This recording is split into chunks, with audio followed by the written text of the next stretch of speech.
qaybtan waxaan ku baranaynaa qaabka loo isticmaalo hotspotka. Hotspotka waxaa waaye waa qaab wireless ahaan camal ah oo ku dhisan maaragtay mobilkaaga.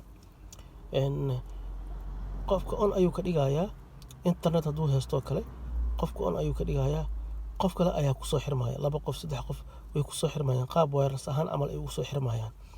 Markaas waxay la wadaagayaan maaragtay internetka qofka uu haystay. Qaybta settingska ayaa klik siinaysaa. Personal hotspotka meeshay ku qoran tahay hadda off ayuu iga yahay, on ayaan ka dhigayaa, on ayaad ka dhigaysaa adiga. Personal hotspotka ama hotspotka ama hotspot ayaa ku qoran ama personal hotspot ayaa ku qoran. Waa kana klik ayaan siiyey. Allow others to join meeshay ku qoran tahay ayaa on ka dhigaysaa. U ogolow dadka kale inay kugu soo xirmaan. On ayaad ka dhigaysaa. Wi-Fi passwordka maaragtay qofka siinaysaa. Passwordkan ayaa qofka siinaysaa. Adiga waxaa rabta ayaa ka dhigi kartaa. Hadda 1 2 3 4 5 6 7 ayuu yahay 8 ayuu yahay. Marka adiga waxaa rabta ayaa ka dhiganaysaa. Hadda demo ahaan ayaa idin tusayaa maaragtay tijaabo ahaan camal ayaa idin tusayaa. On ayaan ka dhigay.